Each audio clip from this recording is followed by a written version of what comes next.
조선시대 광주 땅에 한 선비가 살았습니다. 이 선비는 어릴 적부터 총명하기로 소문이 자자했습니다. 글 읽는 속도가 남달랐고 한 번 읽은 책은 그 내용을 거의 완벽하게 기억했습니다. 과거 시험을 준비하는 다른 선비들은 그를 부러움과 질투의 시선으로 바라봤지만 그는 그런 시선에 아랑곳하지 않고 오직 공부에만 몰두했습니다. 그의 노력은 결국 열매를 맺었습니다. 20살이 되던 해 그는 과거 시험에 장원급제하며 세상의 이름을 떨쳤습니다. 왕은 그의 재능을 눈여겨보았습니다. 어린 나이에 보여준 탁월한 문장력과 날카로운 통찰력은 신하들 사이에서도 화제가 되었습니다.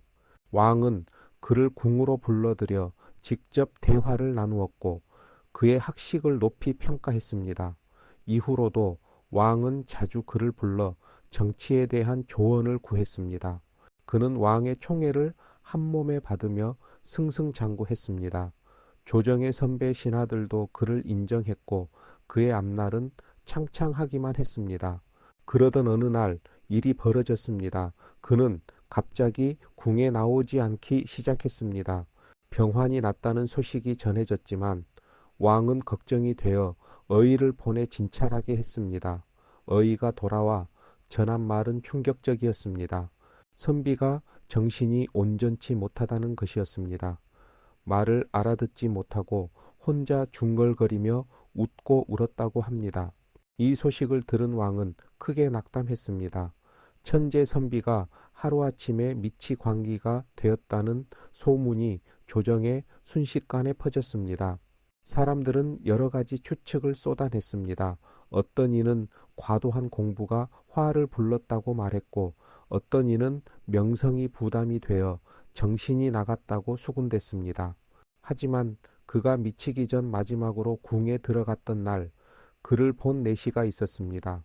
그 내시는 선비의 표정이 평소와 사뭇 달랐다고 증언했습니다. 두려움에 떨고 있었고 눈에는 눈물이 맺혀 있었다고 합니다.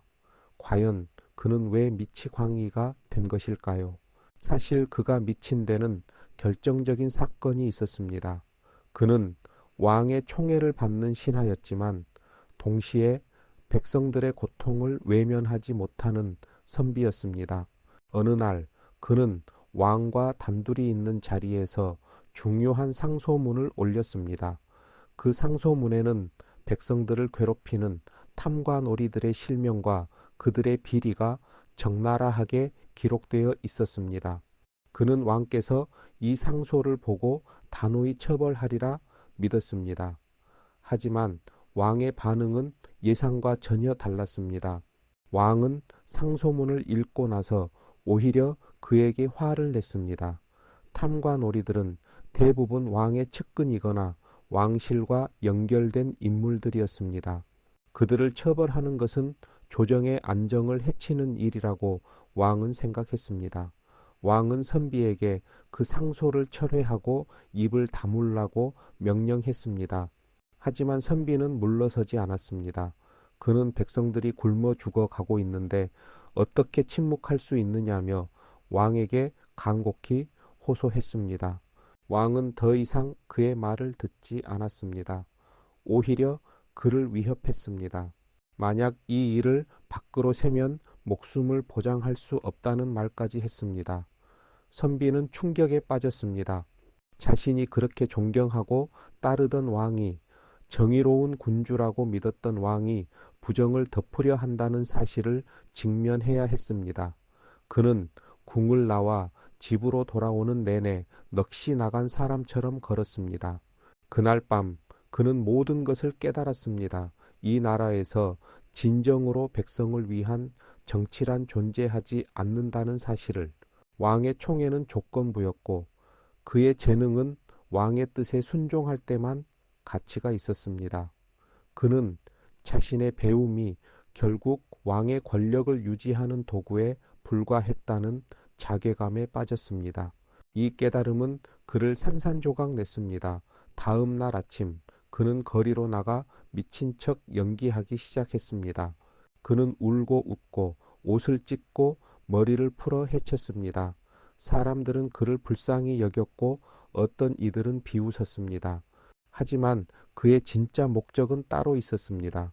미친 사람이 되어 주변의 감시를 피하고 자신이 알고 있는 탐관오리들의 비밀을 하나씩 동네 사람들에게 흘릴 계획이었습니다. 그는 미친 척하며 시장 바닥을 돌아다녔습니다. 사람들이 모인 자리에서 혼잣말처럼 중얼거리며 어떤 관리가 백성의 세금을 횡령했는지, 어떤 양반이 억울한 백성을 감옥에 가뒀는지 이야기했습니다. 사람들은 처음에는 그의 헛소리로 치부했지만 점차 그가 하는 말이 사실이라는 것을 깨달았습니다. 그가 언급한 인물들이 실제로 사건에 연루되어 있었기 때문입니다. 소문은 빠르게 퍼졌습니다. 백성들 사이에서는 분노가 일기 시작했고 결국 조정에서도 이를 무시할 수 없게 되었습니다. 왕은 그가 진짜 미친 것이 아니라 일부러 연기하고 있다는 사실을 알게 되었습니다. 하지만 그를 처벌할 명분이 없었습니다. 이미 미친 사람으로 낙인 찍힌 그를 잡아들이면 백성들은 왕이 충신을 벌했다고 비난할 것이 뻔했습니다. 왕은 그를 어떻게 처리할지 고민했습니다. 결국 왕은 그를 고향인 광주로 추방하는 선에서 사건을 마무리했습니다. 그는 고향으로 돌아와 평생 미친 척하며 살았습니다.